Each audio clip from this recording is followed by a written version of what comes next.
Tinanggap ng mga Israelita ang kasunduan ng Panginoon. Ika-24 na kabanata. Sinabi ng Panginoon kay Moises, "Umakyat ka rito sa akin at isama mo sina Aaron, Nadab, Abihu, at ang 70 tagapamahala ng Israel. Sa malayo mo sila pasambahin sa akin. Ikaw lang, Moises, ang makakalapit sa akin. Ang iba'y hindi na maaaring makalapit sa akin. Hindi dapat umakyat dito ang mga tao kasama mo." Nang sinabi ni Moises sa mga tao ang lahat ng itinuro at iniutos ng Panginoon, sabay-sabay silang sumagot, "Susundin namin ang lahat ng sinabi ng Panginoon."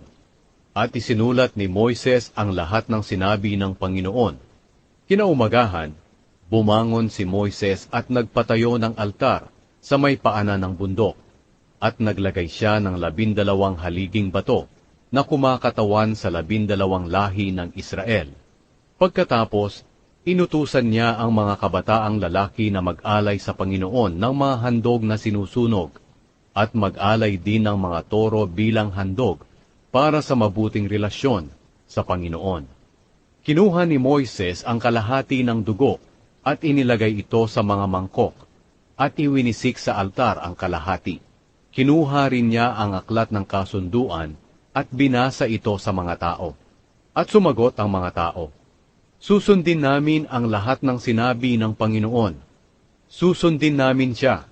Pagkatapos kinuha niya ang dugo sa mga mangkok, at iwinisik ito sa mga tao at sinabi, "Ito ang dugo na nagpapatibay sa kasunduan na ginawa ng Panginoon sa inyo nang ibigay niya ang mga utos na ito." Pumunta paakyat sa bundok sina Moises, Aaron, Nadab, Abihu, at 70 tagapamahala ng Israel, at nakita nila ang Diyos ng Israel. Sa paanan niya ay may parang daan na gawa sa batong safiro, na kasing linaw ng langit. Kahit nakita na ng mga pinuno ang Diyos, hindi sila pinatay ng Diyos. Kumain pa sila at uminom doon sa kanyang presensya. Sinabi ng Panginoon kay Moises, "Pumunta ka rito sa akin sa itaas ng bundok at maghintay. Dahil ibibigay ko sa iyo ang malalapad na batong sinulatan ko ng mga kautusan at batas ko para ituro sa mga tao." Kaya umakyat si Moises sa bundok, kasama ang lingkod niyang si Josue.